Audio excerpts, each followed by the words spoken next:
What is up, fellow sickos? I am Dan Valley coming at you with another 2024-2025 NBA season look ahead. We're up to the Los Angeles Clippers. Very topical given the Kawhi Leonard injury news. I'm speaking this year once again with Justin Russo. He covers the team on Substack, justinrusso.substack.com. The link to that will be in the podcast and YouTube description. Follow him on the Twitter machine at FlyByNight. That's at FLYBYKNITE. Does a great job covering this team. Excited to get to speak with him about a Clippers team that's in transition or kind of has a weird direction or no direction at all. I don't know. A lot to ask him about this team. Just as a quick reminder, please remember, subscribe. Ratings and reviews help us out a ton on Spotify and Apple. Hit that sub button on YouTube. Turn on post notifications too. Those apparently can help. Like and comment on the videos, please. Flood them. The shorts as well. I won't respond to all of them. I'll respond when I can, but that can help the algo love us back. And again, seriously, if you're new around these parts, consider sticking around with us for the entire season. We cover the entire NBA and have lots of fun doing it. As always, join our Discord. The link to that's in the podcast and YouTube description. And if you've done all those things, consider recommending us. Shout outs. All those things are appreciated, and we will heart you forever. But that's enough out of me. Let's get to talking some Clippers with the one, the only Justin Russo. Justin, welcome back. Your second year coming back for Clippers Look Ahead. I always appreciate it when guests agree to come back after getting into it for the first time. How the heck are you doing? Doing all right. Just, it's the off season. So I've kind of been enjoying some time away, just kind of decompressing in various ways, whether it's with the dog who's currently to my right or kind of just losing my mind on the laptop playing Football Manager for hours on hours and just not caring about the outside world. It's been nice. So you're a fantasy football guy? No, okay. So Football Manager is a soccer game. Oh, okay. And yeah, you basically you run a team. It's actually very fascinating, and I got into it a couple years ago, and now I'm really hooked. And it's an obsession of mine, specifically in the off season, just because you can waste 10 hours in a day and not know where the hell the time went. I mean, that's dope. So is it it's like from ground up, like you're running a franchise or a club or whatever they're called? Yeah, you take over any club in the world that you want that's in the database. So I'm an Arsenal fan, so sometimes I'll do Arsenal.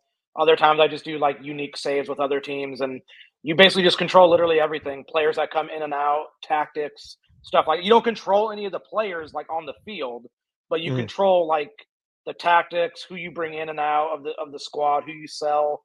It's very in depth. It really delves into the minutia of that aspect, a front office type aspect, and I find that fascinating. But it's also very time consuming. So I always tell people, if you get into Football Manager, just be prepared to get you'll just get waves and waves of information that you have to digest. So take your time with it and just kind of enjoy whatever it is that you enjoy in that realm. If you want to be at a big team, who cares? Just enjoy what you want to do in it. Well, at least you had some time for part of the offseason, most of it, until the Kawhi Leonard bomb drops. Yeah. Just ahead of media day. But before we even kind of go there, we got to look at the Paul George situation first. In hindsight, just what do you ultimately make of that entire saga, from even the extension negotiations to him actually leaving? So I've written about this obviously a couple times throughout the year, even as far back as January when Kawhi extended. But specifically, I wrote before his free agency in June. I wrote in June that the timing of the Kawhi Leonard extension kind of screwed Paul George over in terms of negotiations, because PG had always been before Kawhi in terms of the money aspect of getting what he was going to get. So after the bubble, he gets an extension of I want to say it's a 4 years with a player option at that time. And after the bubble, or second, whatever it was, he got an extension before Kawhi did. And then Kawhi got the extension a couple months later and missed the entire 21-22 season, the first year into that extension. So PG had always been first. And my viewpoint on it, and this is strictly me speaking, is Kawhi had the leverage of always leaving. And the Clippers kind of were just okay, well, if Kawhi can leave, we'll just keep PG. Not in we have him, we might as well just keep him. It was more of we want to keep Kawhi happy. He's the guy that we wanted from the get-go, and we scouted for an entire year. This is our prize free agent signing in the history of the franchise. We're going to do whatever it takes to keep him happy. And so we're going to sign PG to an extension. and then Kawhi will agree. And that's what happened. They'd always been in lockstep as a pair. It was always Kawhi and PG together. And then over the last 18 months, things did start to change with like quotes that would come out from PG where he himself would say that he was the 2 to Kawhi's 1. This was, unprovoked. No one asked him about this at all.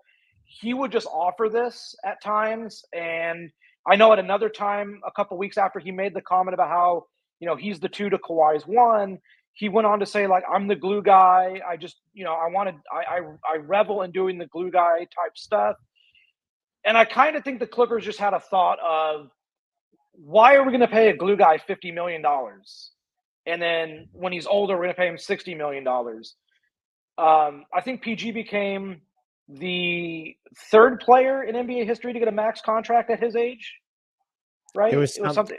It was at his Steph age and or older, because we've LeBron. had, I guess, of that length, maybe, because like we've had Steph and LeBron. Yeah, so I think it was that length. Yeah. In there. Yeah, so I don't think the Clippers ever felt comfortable committing to that.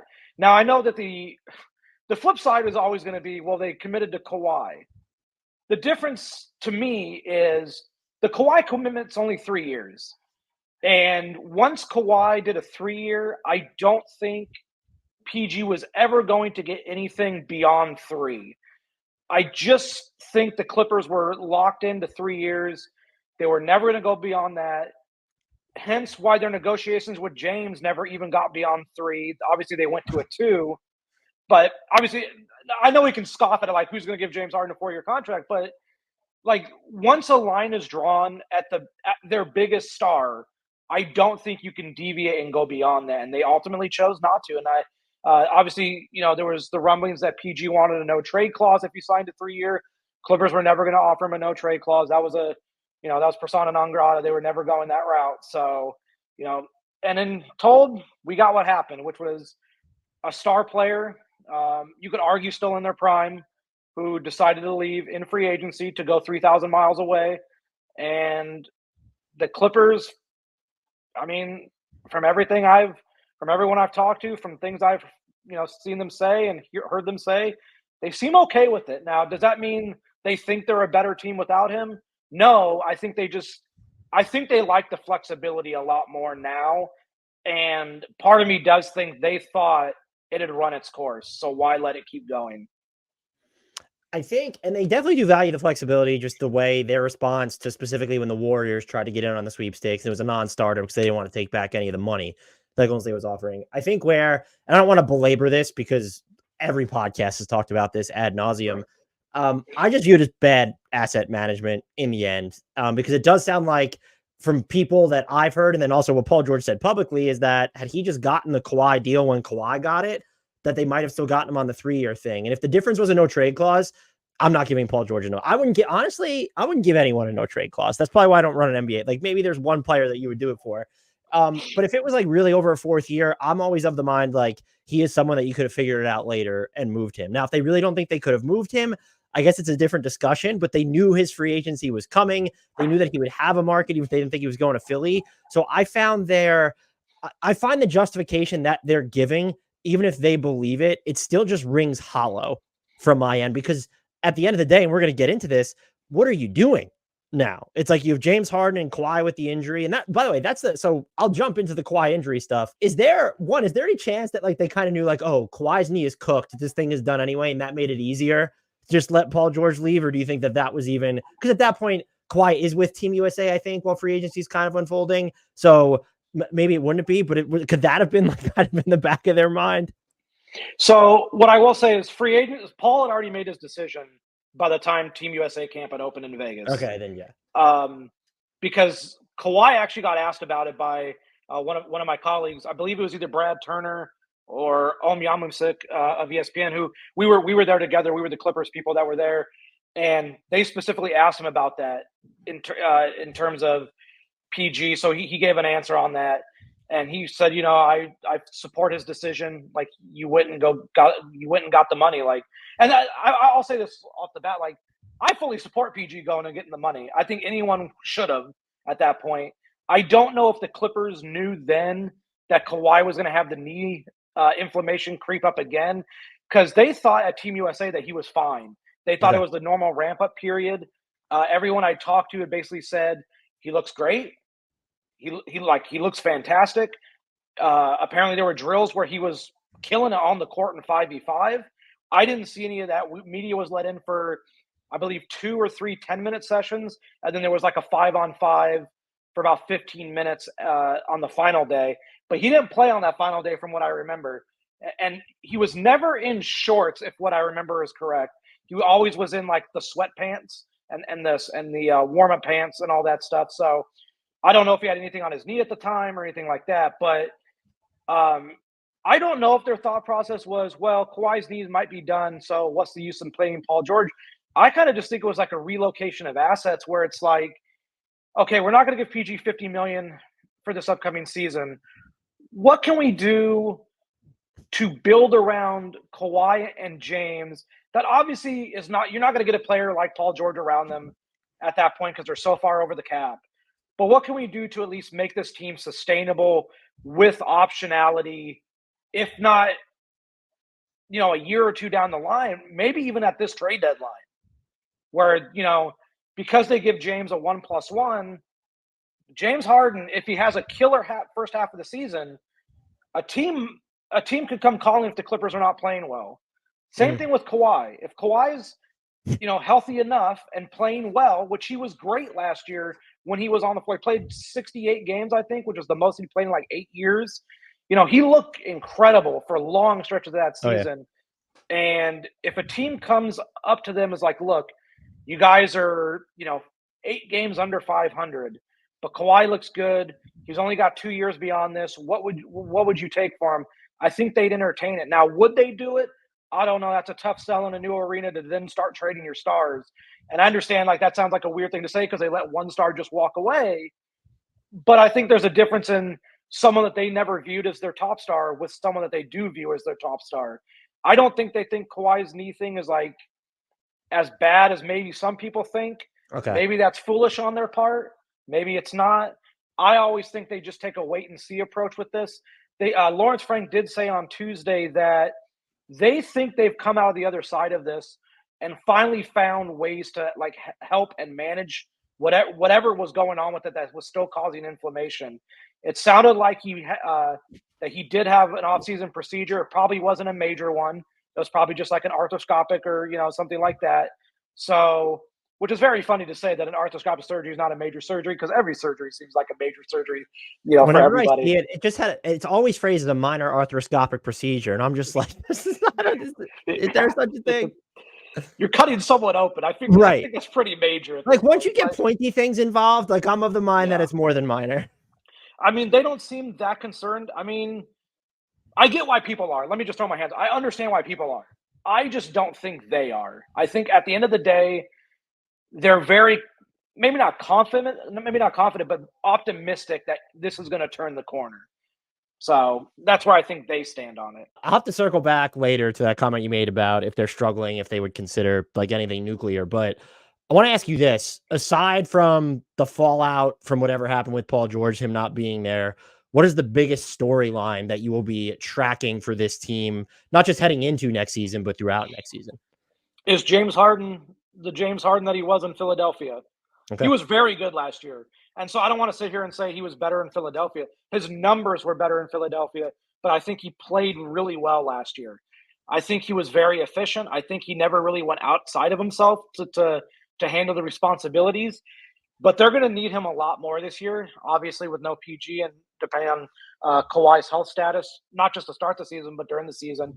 So I kind of look at it as that's the biggest storyline for the season is what James Harden do they get? Do they get the James Harden of last year who averaged almost 17 and almost 9 assists? Or do they get the James Harden from Philly who was 21 and 11, who's shooting more often? Ty Lue said on Tuesday when he talked that they're going to use James in more pick and rolls. They want him to do more things. They need him to shoot more. They need him to take more shots. They need him to score more. They need him to do everything. If there's one thing we've learned about James Harden, he's one of the greatest offensive engines in the history of basketball. And when he wants to shoot, there's probably not 5 better offensive players in the game right now than him. The problem comes down to whether or not he will shoot, because at times he wouldn't. And, he dealt with injuries at times. the latter half of last season. And then it also comes down to whether or not he's actually getting to the rim. Yeah. He didn't get to the rim a lot last year. Last year, I believe he only got only 25% of his shots last year were inside of 8 feet. It was 33% the year before in Philly. I want to say it was 42.5 2 years ago. And 3 years ago, I think it was 45%. Like he's drastically gone down. He's become a heavy jump shooter, which in his defense, great 3-point shooter, especially off the dribble, obviously.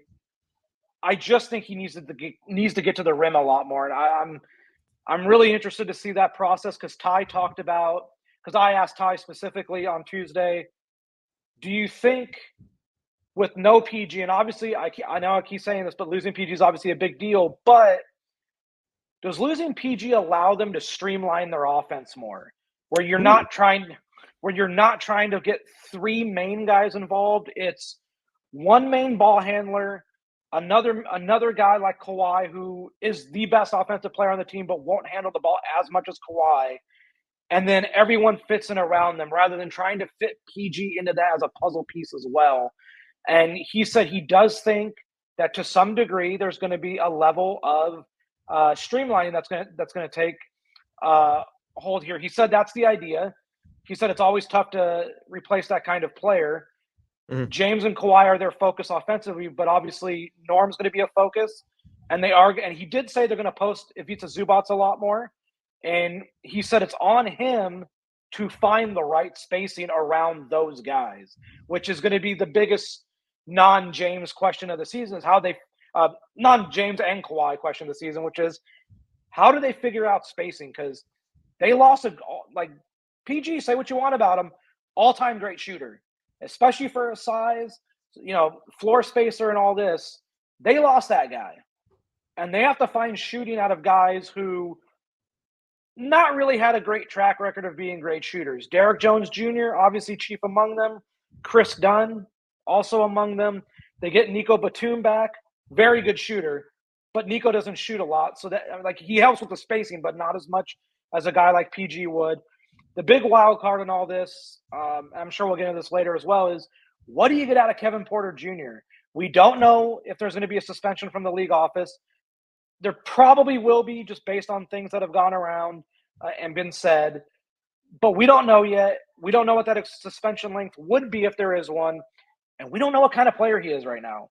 He missed a year of NBA basketball. He went to Greece. He only played 5 or 6 games in Greece, and then he came back.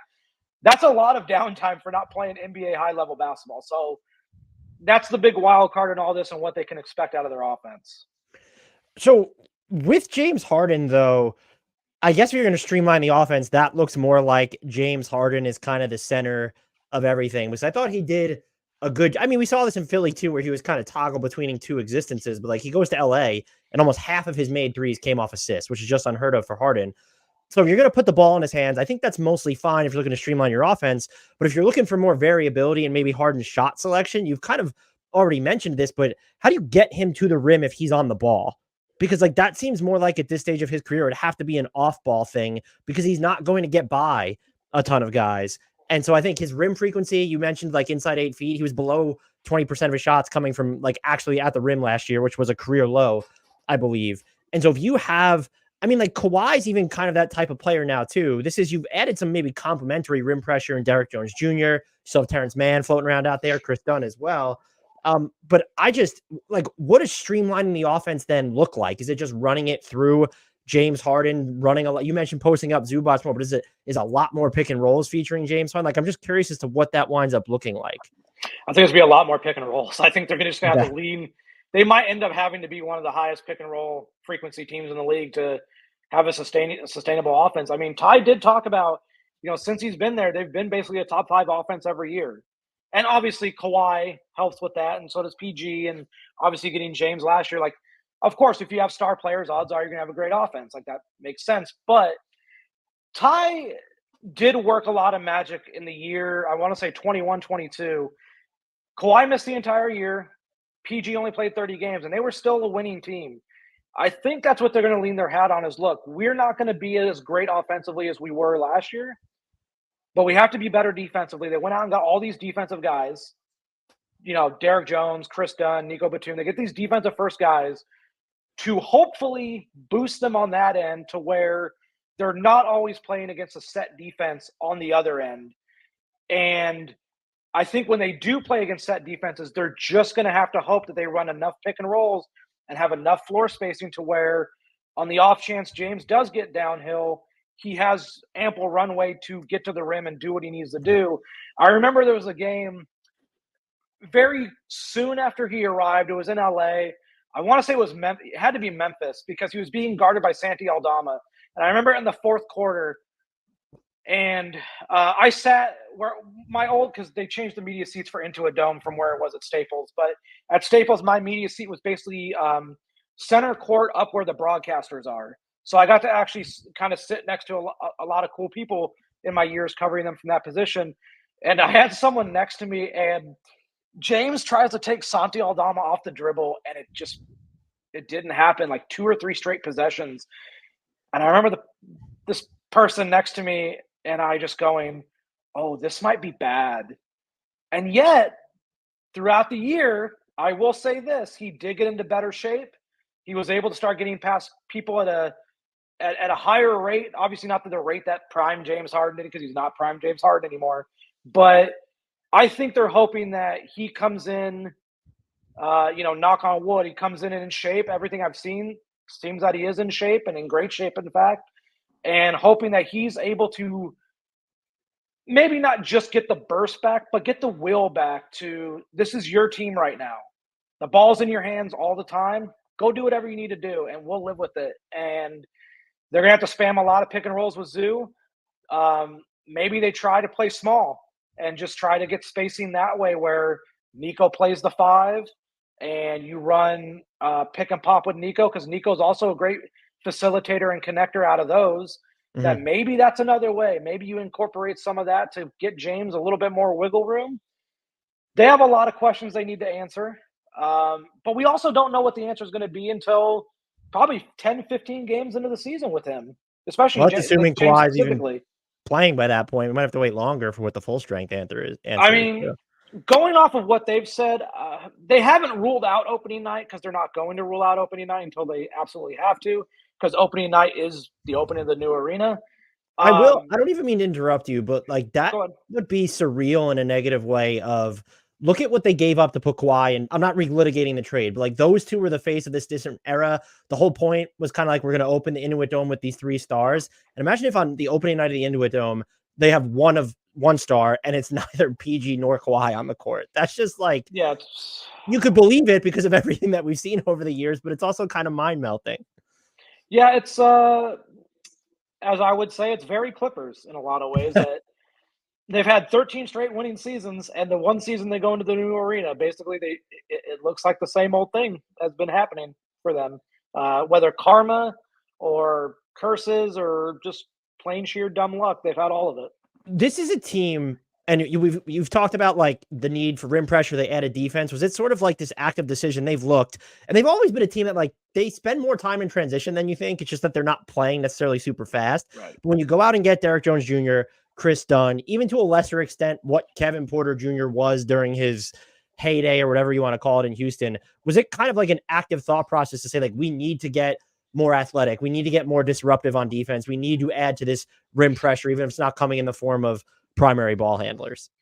The one thing we heard all last season is they are old. They would say it themselves. We are old. They went out and they got younger. That was the big thing for them. They got younger. I believe the only 2 players, if I can recall this correctly, the only 2 players who played in the fourth quarter of Game 7 that I believe are still on the roster under 30, I believe are everyone that played in the fourth quarter that was over 30 is basically gone now from the Clippers, except for James Harden. That was what it was. Essentially, they've gotten a lot younger. Daniel Tice is gone. Not saying Daniel Tice was old, but Daniel Tice is gone. Mason Plumlee is gone. Obviously, PG's gone. Russ is gone. They've lost a lot of guys who weren't really runners. Russ did push in transition. I will give Russ that credit. He was always trying to push the tempo in transition. But they went and got guys who are play finishers in transition, who they can kind of lean on once they get a stop to then run. Because like I said, they know their offense is not going to be at the crispest of levels in the half court. And I thought it's interesting that you mentioned they do run a lot, and they are actually pretty efficient in transition. They just don't Doesn't look like maximize. it. Yeah. Yeah, like it never looked like you thought what a great transition team would Right. look like, which is always funny in a way. So they really did kind of bend your mind a lot in that aspect. But I think they're going to lean a lot more on transition, and I think they're going to be okay with turnovers in transition as long as they're trying to get to the rim or get good shots. They had way too many silly turnovers last year that were just mind-boggling, where you can't cough up possessions in the NBA needlessly. Like if another team makes a great play against you, that's fine. But they were just throwing the ball out of bounds. They were throwing the ball off people's legs. It just didn't matter. So the whole thing for them is defense to offense and trying to alleviate the burden of the stars in that setting. And I do think Derrick Jones is a big key to that. Now, my thing with Derrick Jones isn't how is he going to get along in transition. It's what is his real three-point shooting threshold? Is it what we saw in the postseason and parts of last year, or is it more in line with who he was before that? My whole thing with that is I almost don't think it matters because I think teams aren't going to guard him anyway. And unless he really gets the volume up there, like and he's hitting them at a clip of like 35 or 36 or 37% off the catch, then it starts to matter more. And I was actually going well, it's like, go ahead. I don't mean, it's like the old Marcus Smart thing, right? Like Marcus Smart might have shot 35%, but he shot it like he was a 40% shooter because of his volume. Yep. And teams would actually close out on him because of that. If you shoot, like, this kind of relates a little bit to Terance Mann, which we'll get into, I guess, a little bit later. First team all, please shoot more threes, damn it.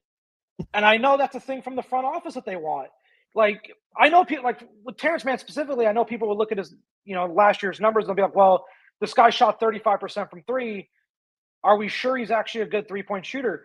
My counter argument to that would be, well, he started the season absolutely abysmal coming back from an ankle injury. In 2024, he shot 44% on threes. And that's the kind of guy they want shooting threes all the time. He just would pass up too many, and teams wouldn't come out to him as much as they would like him to, as much as the Clippers would have liked them to, because he wasn't taking enough, despite him being a good shooter. And that kind of goes in line with your Derrick Jones point, which is he could be a good shooter. We just won't know because teams aren't going to play him like that. And he's not going to shoot enough, most likely, for it to matter. Derrick Jones Jr. and Kris Dunn, like having them, you mentioned sort of streamlining life for the stars defensively. I mean, even just Zubac's job around the basket gets a lot easier because he's not going to have to cover up for as much stuff that's happening on the perimeter. If Kawhi's healthy, his job gets a lot easier. Do you worry? And we've talked about this a little bit with the shooting, and I think it probably matters more for Derrick Jones Jr. just because of the position that he can play. Like, do you worry about kind of building the right lineups, not around him, but like if you have Zubac and Derrick Jones Jr. in the floor, those are two guys that do not stretch the defenses automatically. And so it feels like you have to be very meticulous with how you're going to outlay those lineups from there. Or is it going to be like, well, we don't really want Zubac and Derrick Jones Jr. playing a ton together? I kind of don't think they're going to have a choice at times. Right. Like they're just going to have to figure it out. I do agree with your point that they're going to have to find ways to never have more than two. I would even just say to have less than three above average shooters on the floor. If you have Zoo and Derrick Jones, I don't know if you can have Kris Dunn. Not to say Kris Dunn's not a good shooter. He was shot pretty well last year from what I recall, but we just, like, teams are just not going to play up to him as much as you want. And we just don't know what that spacing would look like for the Clippers offensively because, and this kind of all ties in with the James thing, right? Like James needs his space. Mm-hmm. James needs a space, not to just get downhill to score, but downhill to pass. He's got to have guys in the weak side corners to throw skip passes to. He's got to have guys up on the wing that he can kind of trail and lead. All these factors, come into play. Derrick probably sees about 25 minutes a night.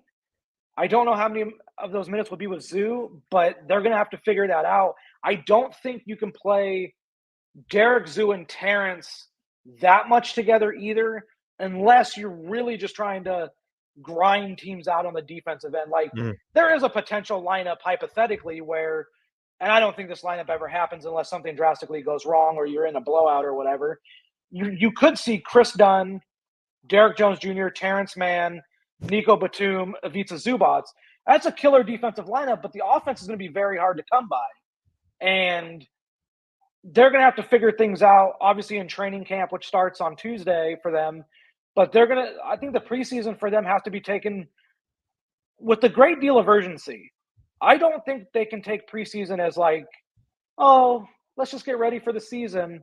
I think they have to take it like they're actually trying to figure stuff out and not just going through the motions. Another thing that kind of fascinates me about this team, and it's not necessarily because Paul George left, but you lose some offensive creation with him gone. Now Kawhi's injured. What does kind of the secondary playmaking situation look like right now? Where are they going to, I mean, we saw this in Utah with Kris Dunn. I would say more than a little bit. Like, are they going to view him as like an actual backup floor general? Is that something they're going to default to? There might be lineups where, let's say if James Harden's not on the court, we're not really dealing with positions. It's a lot of secondary guys like Terance Mann or Nico Batum. Are they going to really lean in and on a Bones Hyland or a Kevin Porter Jr.? Like, how do you kind of see, not even with it shaking out, because we need to see the games first, but what do you think their expectations or what they're going to try first and foremost in that regard are? So what I would say is, I don't know what they expect out of Bones. That's a touchy situation. Obviously, the PJ Tucker situation is also an interesting one. PJ and Bones both kind of want to go their separate ways, which is very fair. In Bones' case, he did show at the beginning of last season he can be an NBA rotation guard. He had a great game against Chicago in Chicago towards the middling point of the season. I want to say that game might have been in March. But he did show flashes, but I kind of just think this is Kevin Porter Jr.'s second unit now alongside Norman Powell. Wow. They just based on what they've said, I think they're I think they're locked into Kevin Porter Jr. getting a pretty substantial role. I mean, Ty was asked about him on Tuesday, that he can definitely make an impact. Ty said it was his job to make sure he gets the most out of him. Ty said he's going to stay on top of him. He's going to coach him hard. And he said for us to have success, he's going to be a big part of that. So I kind of just think that the second unit might end up being some variation of Kris Dunn, Norman Powell, Kevin Porter Jr., Nico, and then the fifth guy could either be the backup center like a Mo Bamba or someone else that creates like a small lineup alongside of them, whether that's a Terance or a Derrick Jones on some nights or Kawhi on certain nights. This is a roster that, like, when you look at their roster, there is good depth on this roster. It's not a roster that's just like 3 or 4 or 5 deep. Like, there is good depth.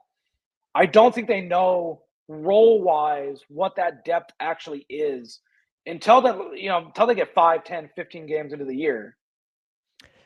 I am honestly surprised. I guess they did sign him and they gave him a player option too. So I guess it shows that it wasn't a ton of money, but that they do value a KPJ. And I will say in his final year in Houston, like, I think he showed a lot of playmaking improvement when he was going downhill. This team does feel like it's going to need someone who can like initiate like real half court offense. And to me, that's just not going to be him. Like, he would score efficiently out of the pick and roll in Houston sometimes, but he would commit a lot of turnovers. So like the reads weren't there. And like, I don't know if this team is if you're going to give him the ball in the half court, like, you better have floor spacing around him. And that's going to be another challenge. So this is like maybe it's a sicko thing to monitor, but like, I'm going to be looking at kind of what their secondary floor general backcourt playmaking rotation, however you want to frame it, is going to be. And look, this could have been an issue with or without Paul George, but the Kawhi Leonard injury, now I'm just going to expect the worst from it. I don't care what they're saying at this point. Like, that's made it even more higher stakes from my end. Yeah, I mean, with the Kawhi thing, as I often say in life, is expect the worst or prepare for the worst, expect the best kind of thing. You know, like you got to prepare for the worst case scenario of the Kawhi thing, and just hope to God it's not. Yeah, the KPJ leaning in would be a little, I guess, crazy to some degree, considering he was out of the NBA last year. Like, I understand there's the reasons He had for it. domestic violence issues. Like it was and we'll see. You said he'll probably get a suspension. I mean, the league has been pretty inconsistent with stuff that it does, but like based off how they handled Miles Bridges coming back, I would think he gets a suspension. I just, from a basketball perspective, and I hate making that segue, but that's how you have to do it. Yeah. If you're find yourself like leaning on Kevin Porter Jr. in 2020, it doesn't feel like an ideal place to be. Like you mentioned, they do have real depth on this team, but if that's who and look, maybe there's a reason these people run a basketball team and I don't, but like, I didn't see it in Houston, so I'm not going to see it now. There have been people who would really go to the woodshed for KPG as a basketball player. KPJ, excuse me. And I've just never been one of them. Maybe I'm wrong, but if they're going to use them that way, it might be at least watch worthy because they're going to glean some real information for better or bear. I mean, not to get cynical, but like part of me has wondered at times, and I haven't reached out to check this because there's no reason to, but like I kind of wonder if KPJ is the Norman Powell insurance. If he's if Norman gets injured or if they trade him or anything like that, like we have this guy that's making, what is he making, like $2.5 million? Yeah. That, making 10 times less than Norman Powell, who can do hypothetically 80% of the production. Maybe that's a cost you live with, in the interim to kind of see what you can get down the line on a Norman Powell trade. It's a flimsy ship at this point in terms of the KPJ stuff because, this is probable suspension and we don't know what he is. And I think that's okay. I think it's okay to say as sports people, I don't know what he is or what he No, we have to have an opinion, a definitive opinion on everything, Justin. You know this. Yeah. I mean, he could be a 15-point per game guy. He could also be horrendous when he sees the court and it's just one of those moves where like, well, they gave it a shot, so no harm, no foul from an on-court perspective. But they seem pretty hell-bent on seeing what they have in him. And if you have to go off the Houston years, he's probably their fourth best offensive option, which is what a world. Which because it would be Kawhi and James, then Norm, and then KPJ. I might take Zubac post-ups over that. I'm not going to lie. I would probably take Zubac post-ups off above that as well. But in terms of like guys who you can give the ball to go make a play or go get a bucket, I think and that's kind of the situation for them. I think also this might be uncomfortable. I don't know how I feel about Bones Hyland at this point. I was all in after his rookie season. Clearly was wrong about that. But if you were to add the layer of you want someone who can create their own bucket, but also trust them to maybe set up for others, KPJ probably moves up to third then because that's not going to be Norman Powell's game at that point if you need him to like set up others. So yeah, Norm, this sounds like a negative. I don't mean this as a negative. He's a very simplistic passer. And when he gets downhill, it's usually just a drop off or just a straight kick. Like there's nothing elaborate, which is fine. Like I think that's totally fine in basketball to have out of a guy. You know what you're getting. But Norm's primary values are getting to the basket to score or get fouled and being a dead-eye, knockdown, catch-and-shoot guy. He was phenomenal last year, especially in corners. There was a lineup that they had for a long time last season, which was called the Powell Rangers lineup that another Clippers podcast tabbed, which was Norman Powell in the starting lineup alongside James, PG, Kawhi, and Zoo. They were incredible together as a five-man unit throughout the entire season. They outscored teams by a major amount of points. Obviously, that didn't happen in the postseason because everyone got hurt, and that's the Clipper way. But Norm is a lot better as an off-ball and second-side guy than on the ball. And I am kind of fascinated, like, how does he fit with KPJ? Does Kris Dunn handle the ball a lot more on a second unit if the three of them are on the floor together? And I already know there's a segment of Clippers fans that are going, please God, no more three-guard lineups. But this team's going to have to run some three-guard lineups at times because they're going to need offense. And the quickest way to get offense for this team might be three-guard lineups. Yeah, I mean, especially if Kawhi misses any time at all, I would think you would have to go to that. He's missing time. I think we could just say he's missing time. He's missing at least 16 games. They play 16 back-to-backs. I would be absolutely shocked if he played in both sets of a back-to-back at all this upcoming season. Ivica Zubac gets an extension, which I think even in the current big man climate, super team-friendly extension. I may have asked you this question last year, but like, why don't we understand? Well, I'm not saying you, but why don't we collectively just not appreciate what Ivica Zubac is on the defensive end, or at least as a rim protector? Because I don't think he looks like a modern big man. And we have like this idea, fair or foul, we have this idea of what the modern rim protecting big man looks like. Either they're tall and lanky like Rudy Gobert and Victor Wembanyama, or they're mobile and they're able to get out and do lots of things like an Anthony Davis or a Bam Adebayo. Ivica Zubac is more of what I would classify as an anchor big. You leave him on the back line, he takes care of things very well. I also just think we have like a misunderstanding of like what defense is as a big in the NBA. I think we think of blocks. A lot of times the blocks are not what matters. It's the guy that didn't shoot.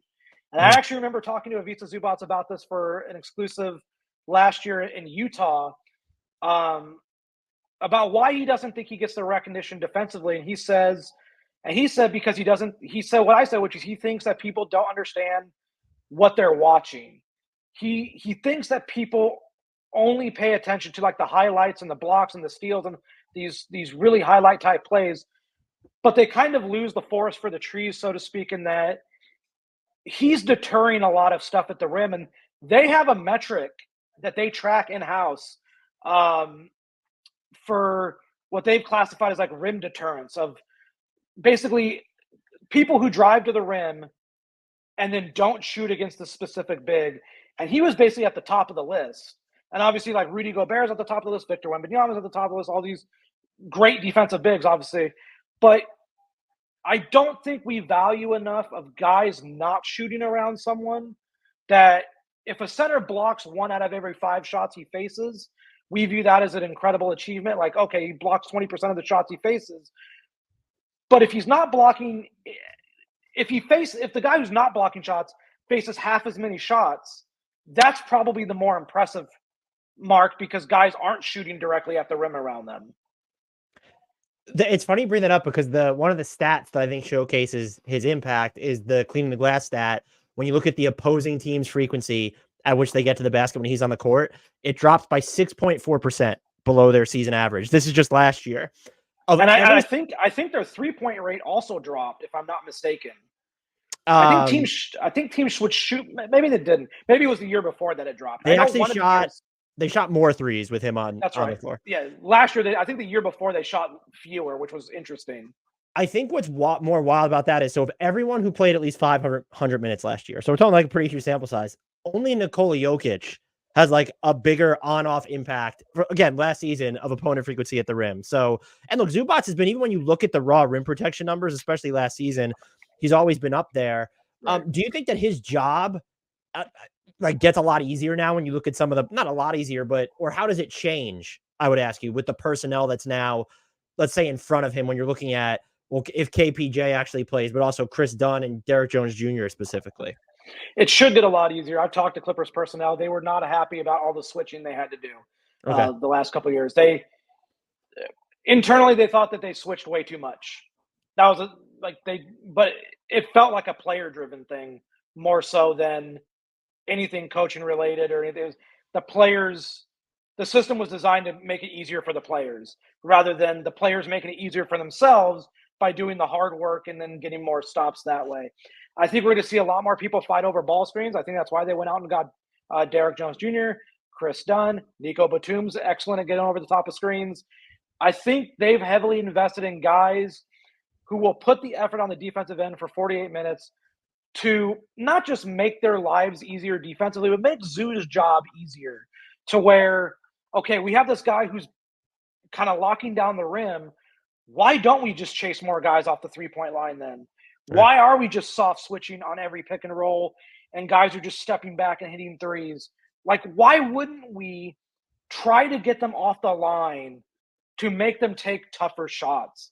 So I think that's what we're going to see. And I can't gloss over it, because To me, it's probably the third biggest addition they made all season or all off season. They went out and got Jeff Van Gundy. Oh, yeah. And Jeff Van Gundy is going to make them get over screens and play defense. Ty had a very funny quote on Tuesday where he said, I always tell Jeff he's never happy unless he's mad. And Jeff's going to get mad at this team to get them into shape mentally for an 82-game season defensively. And I think we're going to see guys who actually want to compete on that end of the floor rather than kind of just go through the motions at times. And that's not a shot at any player specifically. It's just I do think last year's team got into a mindset where they just kind of just went through the motions for a month or so. And I think it kind of came back to bite them, so to speak. Sticking with Zubac for one more question, him and James Harden developed a nice chemistry. You've already mentioned that he might get more post-ups, but when you look at Paul George is leaving, Russell Westbrook left, Kawhi might miss time. Is there any one that, like, we're talking about, those four players represented the guys who assisted on most of his buckets last year? Like, those are the four top ones. Two of them are gone, and one of them could miss or will miss substantial time at some point. Is there any two-man dynamic featuring Zubac beyond the Harden thing, beyond the names I just mentioned? And of course, two of them are gone, so you can't, that you would like to see the Clippers maybe explore more? Do we default to Nico just because he's been there, like kind of done that with Zubac before? That would be the simple option, is that Nico knows how Zoo operates, and they do have a chemistry. They did like playing alongside one another. There was a very funny quote from a player a couple years ago to me, which was this was on the topic of Rudy Gobert, but the player said it while pointing at Ivica Zubac, which was, you have a 7-footer and he's around the rim, just get him the ball. It's that simple. Just get him the ball. And that's kind of like Nico can do that. Nico knows how to spot those weaknesses and those spaces to exploit. Maybe KPJ, maybe Norm to some degree, maybe Kris Dunn. Not a great, obviously it's not a like for like, but some of these guys are going to have to see an uptick in playmaking responsibilities because, James is going to miss time too. This isn't like James is playing all 82 games, 35 minutes a night, and we're getting prime every night Houston James Harden. He's going to miss time. I think in this landscape of the NBA, every superstar is likely to miss 5 to 10 games a season, just unless you're Nikola Jokic and you're a cyborg. But there's going to have to be chemistry that's found, which is why the training camp and the preseason is going to be so interesting. Maybe it's also with Terance. There's a sneaky thing that Terance had the penchant for doing, which is when he would drive into the lane, he primarily, if he wasn't finishing for himself, would always usually draw two and dump off to Zoo. That was like his trademark of driving. And we might see more of that, especially if Terance can exploit closeouts and kind of get that going in his favor. Well, that's a good segue into, is there a next gear for Terance Mann? Is it more about putting together the consistent tools that the Clippers need from him most? I know there is a subset of, I don't know if it's Clippers fans or people that watch the Clippers that think that he has like all this on ball juice to give. I don't know that he's had he had some wild moments in, what was that? The playoffs. Was that 2021? 21 against Utah. And especially now where there's like a more wide open pecking order on offense, it feels like. Is there a next frontier for him? And what does that actually look like? It's very interesting. He's the one guy who's had his role change the most of anyone. He was a 3-and-D guy when he first came up, or no, I shouldn't even say 3. He was just an energy impact defensive guy when he first came in. Built himself into a really good shooter. We've talked about shooting, but he's a really good shooter. He's worked on his mechanics a lot. He is a very good catch and shoot three-point shooter, especially on the corners. Very good from that area. Very good driving to the rim. Very good second side creator. The interesting part to me was before they acquired Russell Westbrook in 2023, February 2023, Terance got a couple games where he ran as the starting point guard. They looked good. Not like Terance was making these incredible plays or anything, but the ball was in the hands of their stars a lot more, which yielded higher leverage results going forward. And Terance was a big part of that. But Terance, I think there is another level he can get to offensively, but I will caveat it with this. On October 18th, Terance turns 28. He's not 24. He's not 25. He's going to be a 28-year-old. That's not an old guy by any stretch. Don't get me wrong. But in terms of raw linear improvement, I don't know what's left. But I do think there is more of his basketball ability that he can still show, of the ability that he's had, rather than like a new skill he's developed. And they might have to lean into him a lot more with, okay, so-and-so's out tonight. You're going to be on the ball a lot more as a creator and driving to the rim and doing all these things. Okay, James is here tonight. You're going to have to start shooting a lot more. The biggest thing for him is he has to shoot. If he's not shooting, I don't want to say he shouldn't play, but if he's not shooting, he can't play as much as he should play, because he is a very important piece on this Clipper team. So he has to shoot to stay on the floor. If they could get him up to like 6 3-point attempts per 36 minutes, which is like pretty high above his career average, which is a little bit troubling, that would be huge. And he's another, I know I've said this a bunch now. It also feels like for him, there might be a trickle down effect defensively, to where they've needed him to kind of handle outsized assignments a bunch of times. And now that you have a Dunn, a Derrick Jones Jr., and like Nicholas Batum is back, I wonder if he starts to, because people have criticized him a lot on defense. And I get some of it, but the other part, I always have empathy for guys where it's like they're doing stuff that they really shouldn't have to. And now it feels like he might settle into a role that's more befitting him on defense. And then maybe does that somehow help him on offense?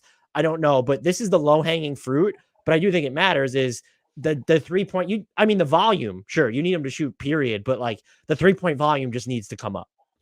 Yeah, it needs to come up in a major way. It's funny because he did so well defending Luka in that first round series, and it just felt wasted because obviously they didn't win the series and they lost it how they lost it with Kawhi out again. It just really felt like wasted energy from him, and he was gutted after it. Zoo was gutted too, because you feel like it's another year that you put everything into it and nothing happened. But for Terance, the volume has to not just go up, but like as you said, way up. I think you mentioned 6 per 36 for a 3-point attempts. I think he was at 4 last year per 36.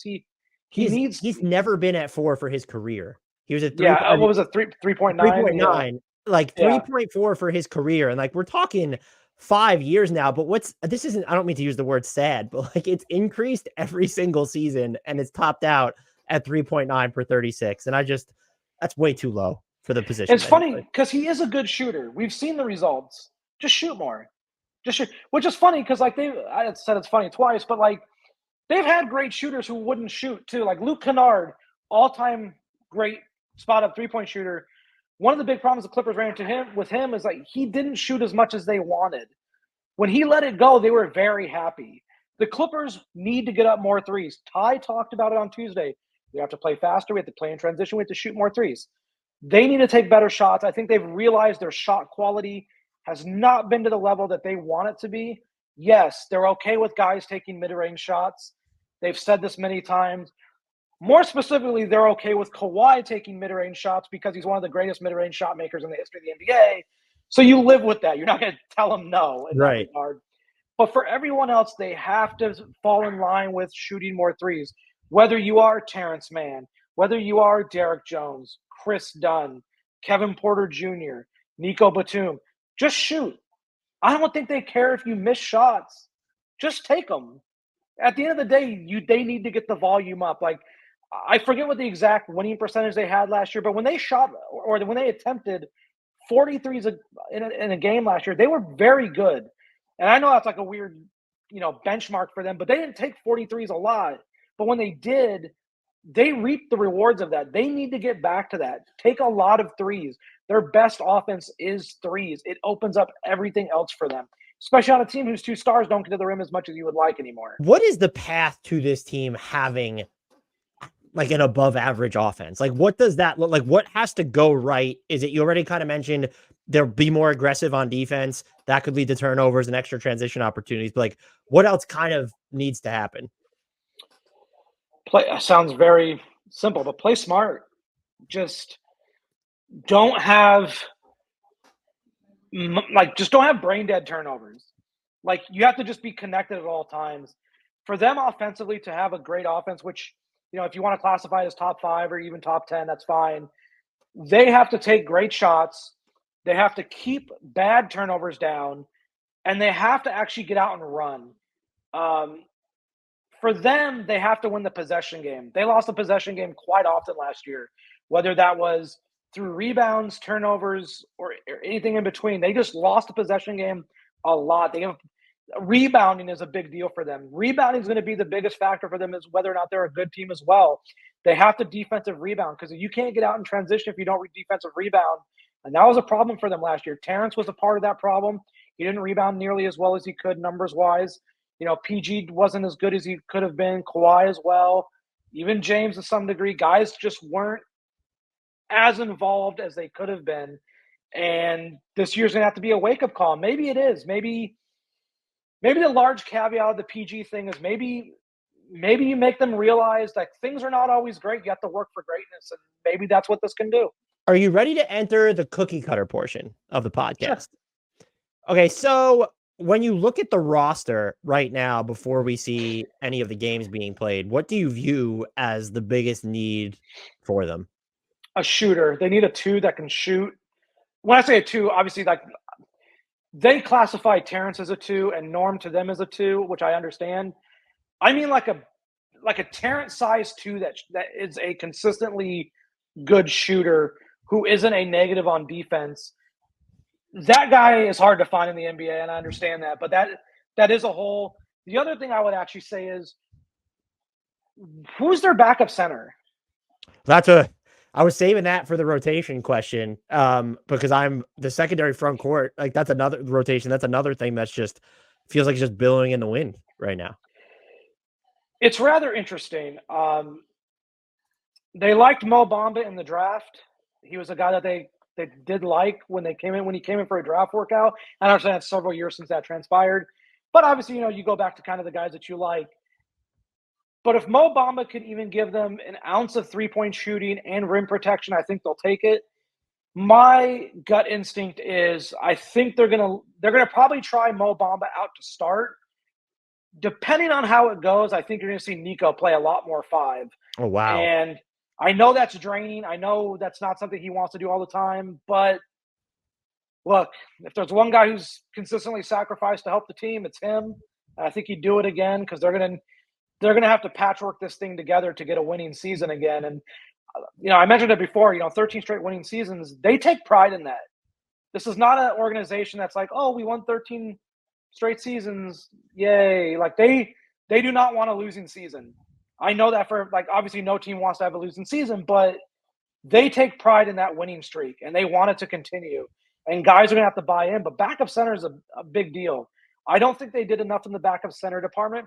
I can easily be proven wrong in the first few weeks and have to eat my words, but I don't hate the flyer that they took. They took a flyer on Mo Bamba's talent. I think there's worse things to do for backup center. It also could just signify an added responsibility and kind of belief in Ivica Zubac to play, 30, 35 minutes a night and buy into him there. Last year, he was at like 26 or 27. And so that leaves a lot of, if he's going to play under 30, that leaves quite a bit of minutes at the 5 to then fill without him. Yeah, he played 26.4, which was down from the year before, but he also did miss he only played 68 games last year, which is a rarity for him, because he had been an Iron Man for them for several years, and then he finally missed extended time. And they felt the pain of that, because when that happened, Mason Plumlee came back early from his injury, and Mason never got back into the swing of things, and it did hurt them. So they need Zoo to stay healthy, but they need him to play 32, 33 minutes a night as their linchpin defensively. And also their best pick and roll option. Is there any chance that Kai Jones, we talk about, athleticism, any chance that he makes, because they got him on an Exhibit 10, right? It wasn't an Exhibit 9. So the same difference, basically. G League rights attached to one of them, but still.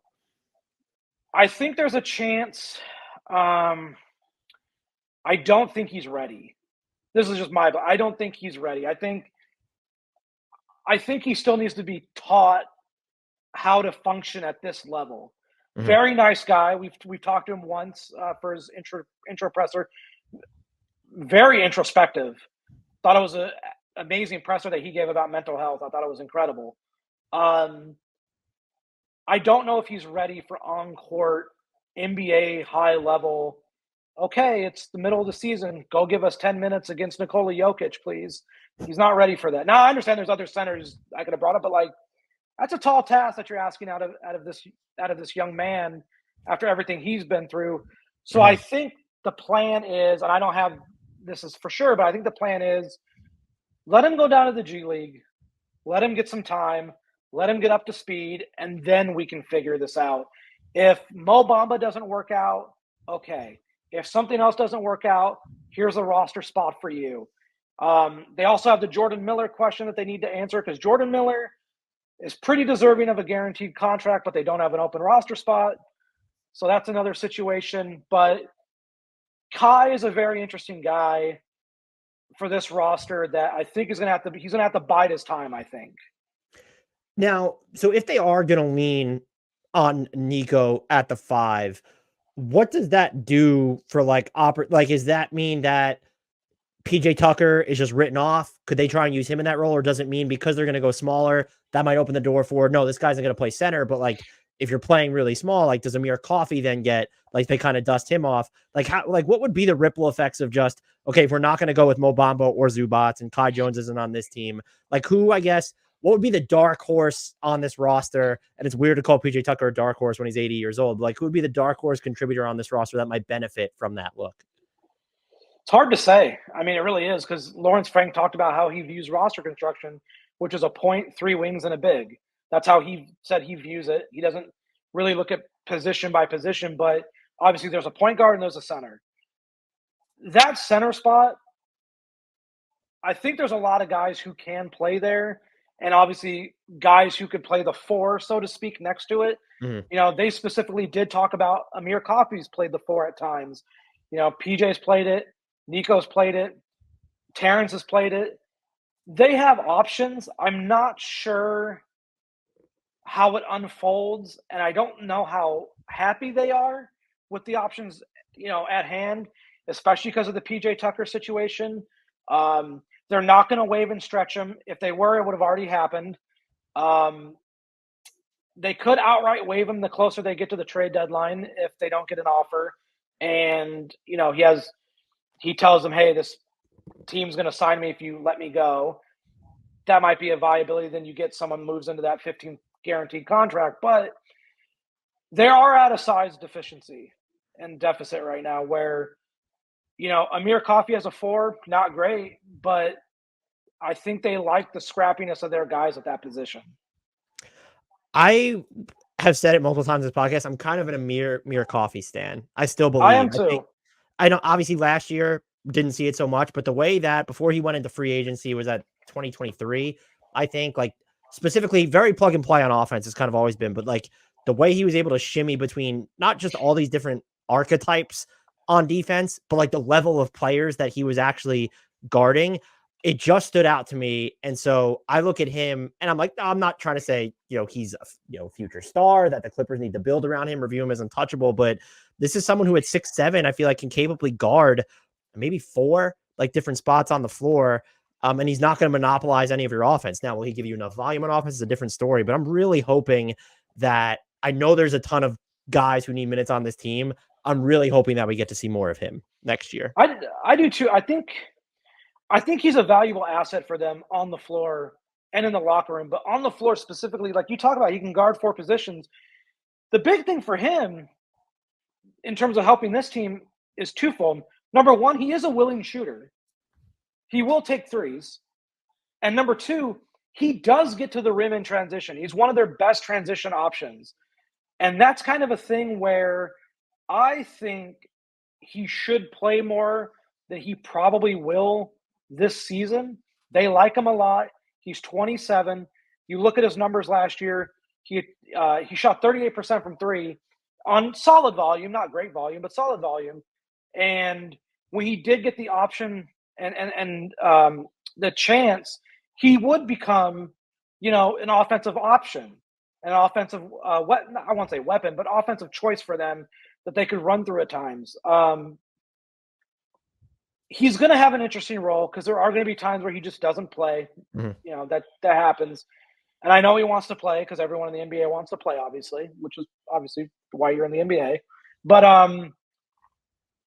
I think they need to use him a lot more. The problem is I don't know how guys fit in around him. Like, what lineups would Amir Coffey be in? Like, is he going to be in a lineup with Terance? Is he going to be in a lineup, that bench lineup that you said where that we talked about, where it's like, KPJ, Amir, Nico, and then two other guys in the mix there who can supply things as well, even if you go smaller, if you play a big or what. He's the ultimate for this team, the ultimate Swiss Army knife. He's very malleable. He can fit into any situation. I think they have to take advantage of that and know what they have with him. Is there nothing cookie cutter about that portion of a cookie cutter podcast, but is there anything about this team we haven't talked about that you think is, whether it's a player, a development, a storyline, whatever, question, weakness, strength, that's flying under the radar that you think needs more attention? This is going to be funny. The storyline for the Clippers season isn't whether or not they make the playoffs or even finish with a winning record. Not the only thing, but the main thing that people should pay attention to with the Clippers this season is, do they finish with a better record than the Houston Rockets? That's going to be the biggest factor for them, because their pick, the Clippers pick, is a pick swap that OKC has the rights to. OKC also has a Houston Rockets pick swap, but it's top 10 protected. If the Clippers finish with a better record than the Rockets, and the Rockets are outside of the top 10, so like 11 or 12, whatever, and the West is going to be very tough, so the odds that a team who misses the playoffs in the West by being the 11th or 12th seed in the West could probably have the 14th worst record in the NBA. So, there's that possibility, because the East is so whatever we want to call it, I guess. But the Clippers have to finish with a better record than the Houston Rockets, and they get to keep their first round pick in all likelihood, which could be a lottery pick.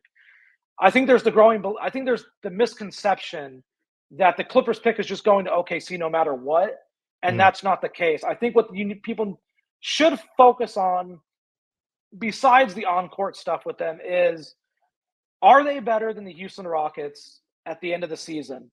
And if they are, they're most likely keeping their pick, which could be a very valuable lottery pick in what is supposed to be a good draft, which they then could help themselves with going into the following season when they don't have a pick in 2026.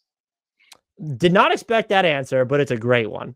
Well, I mean, there's other things on the floor, like, can James keep up a high level of play at his age with the ball in his hands even more than he expected when he came to the Clippers? Can Kawhi get on the floor? But we already talked about that. Oh yeah, none of that stuff is flying under the radar. I guess the other flying under the radar thing is, at what point, if it's not going well, at what point do they pull the plug? Well, and that's a hard sell. Let's get into that part, because like, what's more likely for this team, I'll frame it this way, that they are to make a trade that reels in an upgrade, and I guess you could say it cost them draft equity, but they don't have a ton of draft equity to give up, or that if it's not working and they do pull the plug, because the latter scenario, I think they just say that as like a throwaway, but like, they don't outright control the rights to their next 5 draft picks. And so, like, how much does that factor into whether they would pull the plug if things aren't just not going according to plan, but like the disaster factor or risk has certainly been increased? Yeah, they can trade their 2030. They can swap their 2031. I think they can trade 2032 now, if I'm not mistaken. No, I don't think they could go, because that's 7 drafts. That's 8 drafts away, right? Okay. Yeah. Okay. So they can't do that. So they have a swap and a pick they could trade for an upgrade, depending on who else is out there. And I will say they've had negotiations for an extension with Terance Mann. They obviously haven't yet come to an agreement. That's a big thing to watch, because if they do come to an agreement, he can't be traded for this season. If they don't come to an agreement, he could potentially be on the table. And he's a very valuable role piece that I think a lot of teams would call them about. Same thing with Norman Powell. As for your question, it's very interesting. I think it would be likelier that they try to go for an upgrade. I don't think they would be comfortable pitching to the fan base 4 months into a new arena and an off season after you lost your second/third best player. Hey, we're going to get rid of everyone that's worth, that's the superstar level. And we're going to try again next year and, go from there.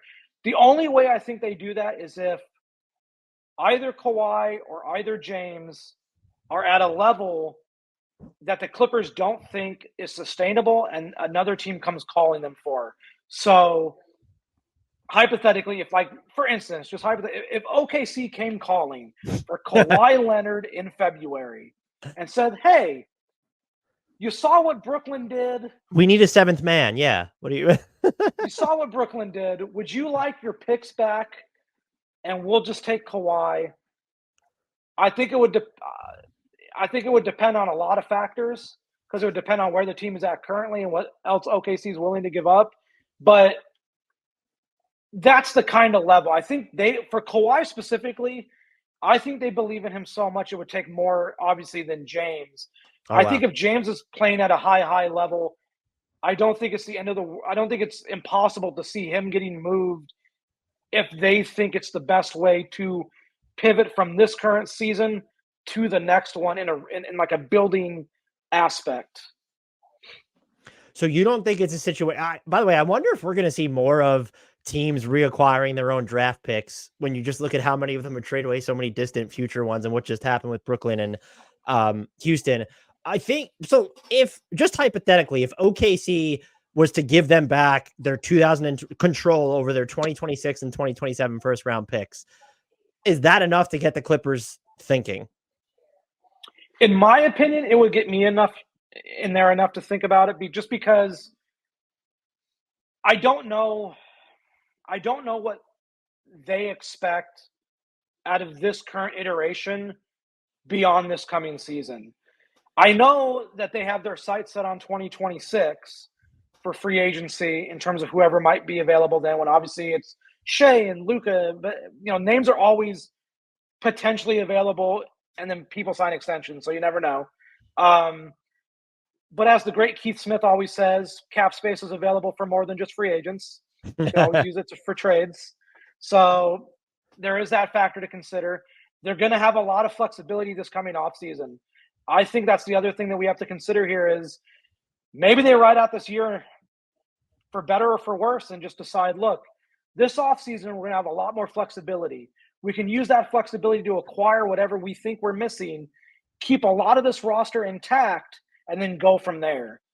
And because of the salary cap projected jumps, they're not going to be in the first apron and obviously not the second apron for a little while now, unless they start acquiring stars again to get up to that level. I think that's going to be, maybe they'll be good enough that it doesn't matter, but I think even that becomes then fascinating where, okay, everything you just kind of outlined, but is this a team that you think, okay, things are going fairly well. Let's just say that they're in the thick of the playoff race. Are they willing to give up those distant first round rights? Yeah, I mean, that's going to be a key question if they're in the thick of that race. I mean, other thing we have to consider is James Harden's never missed the playoffs. Kawhi Leonard, when he's played, has never missed the playoffs. They touted the winning percentage that those players have when they're on the floor. And that's a very real thing. Yes, they were part of a lot of great teams, and I understand that. There's a lot of other great players on those teams. But they very much bank on the kind of the veteran winning ability of those players to get other guys over the line. And they think they're going to have a winning season. I don't think it's crazy that they have a winning season. I don't think it's crazy they can even win up to 45, 46 games if things go their way. A lot would have to go their way to get beyond that, but I think they're in a unique position where a lot of teams in the West, we don't know what to expect. And they're chief among them. They're probably number one. We don't know what to expect out of this team. So, they're going to have a lot of questions. We've talked about a lot of them, obviously, but if they get to February and they're 7 or 8 or 9th, and they're right there close enough to 6 to have a real chance. And Lawrence Frank talked about this on Tuesday. The difference between 4th and 10th last year was 5 games. If they think they're in the thick of it, they probably would go for it because they know the value in consistently putting out a winning product. Even if you don't achieve the postseason success you would like, I do think winning matters to them at a granular level where they want to be a winning franchise. They want to turn around the stigma that they are, the second losingest franchise in the history of the NBA, I believe, behind Minnesota, if I'm not mistaken.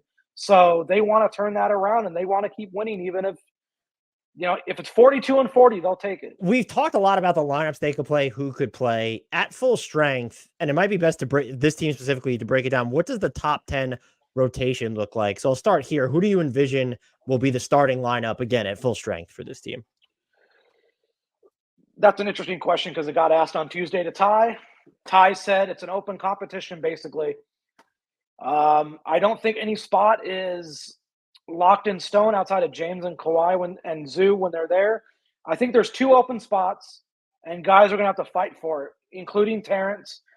I think this is a training camp where guys are going to play their way into the roles that they have. I don't think there's set in stone roles. If you're asking me what I think the starting lineup will be on night 1, if Kawhi plays, obviously that's not a lock, but I think it will be, not could be, I think it will be James, Terance, Derrick, Kawhi, Zoo, if they're all healthy and all on the fly. I think that will be the initial starting lineup for them. From there, who knows? I mean, it does feel like there's probably like 8 locks, right? When you're looking at, so, I mean, to go through it, you would have Harden, Mann, Kawhi, Batum, Zubac, Powell, Derrick Jones Jr., and Kris Dunn are the names that I have penciled in as like those guys are all going to play on a regular basis. And did you say Nico as well? Yes, I did. Okay, yeah. So yeah, that's probably the 8 in stone. And it sounds like from you that Kevin Porter Jr. might need to be the 9th in stone. Probably be the 9th. And then on some nights you get Mo Bamba, on some nights you get Amir Coffey. I think they're going to start off trying to go 9 deep and then kind of figure it out from there. Maybe on night 1, it's not a Kevin Porter Jr. 15-minute night. It's maybe like a Kevin Porter Jr. Here's 8 minutes, and Mo Bamba's our backup center for the 9th spot. It could be one of those. They're going to have to figure this out. I think I feel pretty confident. I know a lot of teams could say this, but I feel pretty confident saying the team that they are on opening night will not be the team that they are at the end of the season in terms of like how the minutes and rotation shakes out. This makes this coming question that much tougher. It's always to some extent matchup dependent, but if you had to guess right now, what winds up being their most used crunch time lineup? Oh, crunch time lineup. They like going kind of small in crunch time, but I don't know if they can. If they're all healthy, I'm assuming. James, Norm, Kawhi, Zoo, Derrick. That lineup could play some defense. I think because Derrick insulates the other guys defensively to play on ball, and you get Kawhi as a roamer. Norm isn't picked on as much, and you do need a spacing. Same with James as the ball handler, and you get Zoo for the rim protection. Now, if they opt to go small, it's probably Nico in place of Zoo, and you just roll with that. Maybe you get Terance instead of Derrick because Terance has a longer track record as a shooter. Is there a weirdo, funky, offbeat lineup that you're hoping Ty Lue rolls out this season? I kind of like the one I said earlier where it was like so do I. Kris Dunn, Terance, Derrick, Nico, and Zoo. I think that'd be fun. I mean, they'd probably win their minutes with a defensive rating of like 30 and an offensive rating of 31, but why not try it out every now? I kind of like dumb, stupid lineups that look like they shouldn't work, and you throw them out there for 2-3 minutes, just see what you got. Why not try that? Why not try Derrick and Nico and Terance and Amir and James just to get 5 wing-sized guys? That was kind of close to the one I want to see, except I had Dunn and Kawhi in there with Derrick, Batum, and Oh my God, who's the other one? Who's the other one you named? Why am I blank? I had Batum, Kawhi, Kris Dunn, Derrick Jones Jr., and Amir Coffey was the 5 that I wanted. Okay, yeah, I said Terance as well, so that would be the one. Yeah, yeah. So, and then look, it sounds that could be fun. what you're saying, that they almost view getting weird as like a prerequisite of the roster they have in place. So, look, I don't want to make it sound like it's worse than it is, but like it is like throwing things at the wall to see what sticks. Like some nights they're just gonna have to do that. mm-hmm. You know, on Tuesday when I asked him specifically, I asked Lawrence Frank at the end of Tuesday's thing, like, look, a couple years ago you guys were without Kawhi for the entire year. PG only played 30 games. You guys still had a winning season. Granted, I believe they were 42-40, and they had like a four-game win streak at the end of the season to get to a winning record. If there was anything that they could take from that, and he said, you know, that's when he gave the comment of they take a lot of pride in winning. Like it's not just it's not just like a thing they say. They do mean it.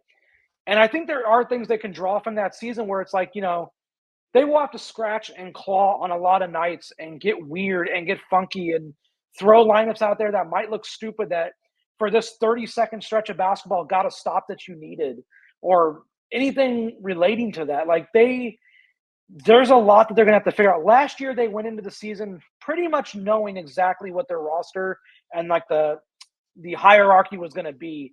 That got thrown into flux when James came. A lot of people, I shouldn't say a lot, some people never fully adjusted to that. And it led to some issues that they, despite their 26-5 stretch across 31 games at one point, they never really got over. And yeah, they're going to have to figure it out. I got to say, talking to Ty Lue, I kind of think he's reveling in this. I think this is where he's in his happy place, where no one's expecting anything out of them. Mm-hmm. No one's expecting them to be a top 4 seed or have home court in the postseason or even win the NBA Cup or even win their group of the NBA Cup. So I kind of think he's in his happy place. And I think he's happy he has Jeff with him. And I think he's happy he's got guys who are going to compete defensively and give it their all every night. And I think he expects this team to outplay and overachieve what the outside world thinks of them. And I kind of think that's why he's excited. Now, will they? Long way to go between here and April. But I think he's excited. And being around Ty, I will say this. That man's excited about the craziest stuff in terms of like basketball. So when he gets excited about something, it's kind of a joy to see. As we record this, speaking of the, not really having a handle on the Clippers, and this did shift after the Kawhi Leonard injury news. The Clippers win total set at 38.5. As of right now, would you take the over or the under on that? I'm a little off. I think I go over. It's hard for me to say under, only because I have seen them win so many games for the last decade and a half. I think that they are ingrained as a winning team, and with the guys that they have, and I understand that that's Vegas anticipating that Kawhi is out for an extended period of time, and he might be. I don't know. But I think they get to at least 39. I think they go over. With that in mind, however, which teams in the Western Conference, as of right now, we're basically training camp is right here, would you be prepared to guarantee or feel confident that the Clippers will be better than? Just looking specifically at the West. Just looking specifically, now I got to pull up an actual like a West thing real quick, because believe it or not, I actually do forget some of the teams in the West sometimes. Okay, I think they're going to be better than the Warriors. Oddly. Ooh, okay. Well, we're getting spicy right off the bat then. And Houston. Actually, I'm sorry, not the Warriors. Houston, San Antonio, Utah, Portland, and then I think it'll be neck and neck with them, Golden State, and possibly Memphis. I understand like there's a big thing with Memphis where like everyone just expects them to go back to where they were. I think they could. I'm not saying they can't. I just think there's going to be a little bit of like not a trial and error period, but an adjustment period back to that. Well, yeah, I mean, we still haven't seen the whole group with Marcus Smart. We never really got to see last season, and then they are just expecting a rookie in Zach Edey to play this huge role for them. And so if that doesn't pan out, things will shift. You are a little bit. And I guess neck and neck with the Lakers too. I'm sorry. I think, at the risk of being like ridiculed by Lakers, but I think they're pretty neck and neck in terms of like rosters, stars. Well, for the Clippers stars, obviously James is below where Anthony Davis is, but in terms of like the overall hierarchy, I think they're about neck and neck with each other. And I don't know how JJ Redick's going to be as a head coach. He could be amazing, honestly. And I think that's a caveat to factor into this. So I think those teams and the Clippers are going to be kind of in that tussle for those final couple spots. Yeah, I honestly, I have them in the same tier as like the Warriors, Lakers, for me, like that area. I think the only teams are prepared to guarantee they'll be better than, and like the Kawhi bugaboo of it all definitely plays a role, is Utah and Portland, because those are the only teams that we know really aren't as interested in winning right now. And I think, you mentioned like the Lakers, the Warriors, then the Spurs, I think, are a wild card. Like, I think it might be fair to say, well, they'll be better than at least, maybe you want to throw Houston, they'll be better than at least one of those teams. So I could probably stretch the number to 3. I'm not going to lie, though, and maybe this is me just being a prisoner of the moment. Like the Kawhi Leonard write me update for me, I actually feel better about them after talking to you for the past 90 minutes or so. But like that update, I was just like, this team is cooked. Like I just have zero faith in what they're going to be. I see the vision more so after talking to you, but I'm just like, we're here again. It's another lower body Kawhi Leonard injury. Like, what is going to happen? Listen, I will tell people all day, they are fully within their right to be skeptical. I completely understand it. I'm still skeptical to some degree on it. I completely get it. I think they need a lot of things to go their way to get to the upper echelon of like what I think their ceiling could be. But I do think if, on the surface, if Kawhi plays 55 games, so he misses, all 16 back-to-backs and a few more and 11 more games after that, I think if they can win 30 of those 55, do I think they can win another 9 to get to their to get over? I think they could. I think they can claw 9 wins out of that. So the beginning of their schedule is actually not that bad. In certain stretches, it lightens up here and there at times. What I will say that they're actually very excited about is because of their new arena, they have no afternoon home games this year. And last year, I believe a quarter of their home games were afternoon starts. So they're very excited about this. And I mean, between that and all the toilets, like living large. Listen, I will say, for anyone who hasn't been to the arena, which I understand is probably a lot of people at this point, if you ever have the chance to go. It's a very nice arena. I've sat in the chairs. I am not a slim person, but these chairs have a lot of space, and it's probably the best chairs I've ever sat in at an arena.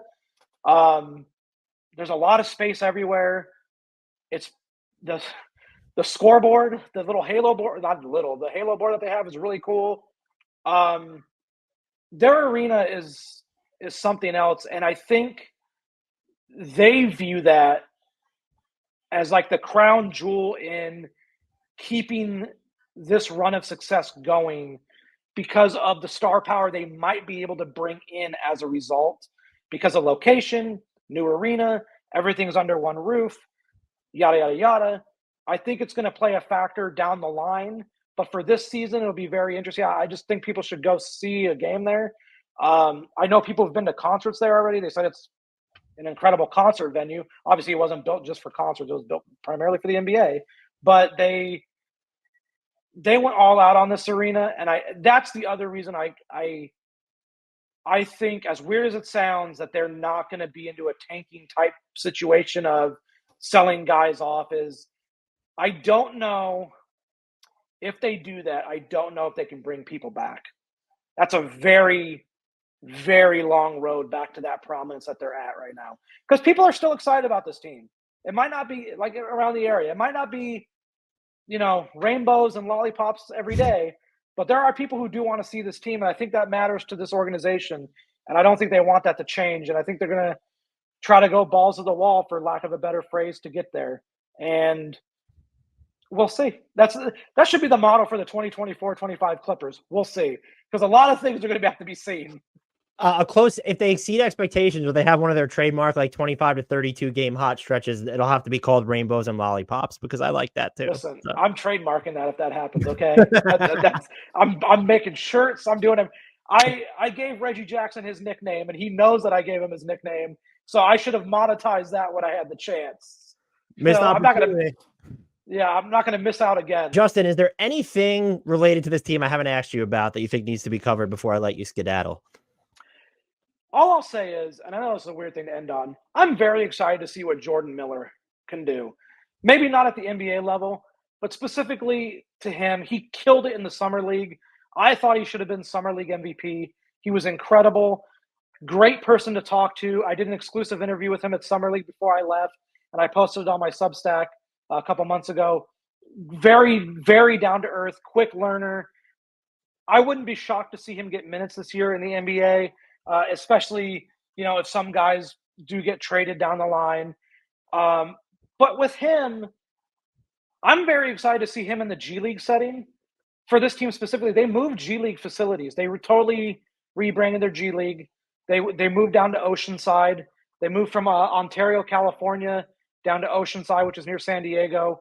They built an entire new sports complex down there. I believe it's like 5,000 seats. They have essentially dorm rooms, like condominium dorm rooms for the G League players right next to the arena. So like everything they need is right there. And it feels kind of like tacky, but I kind of appreciate an NBA team putting that much thought and care into something as the G League.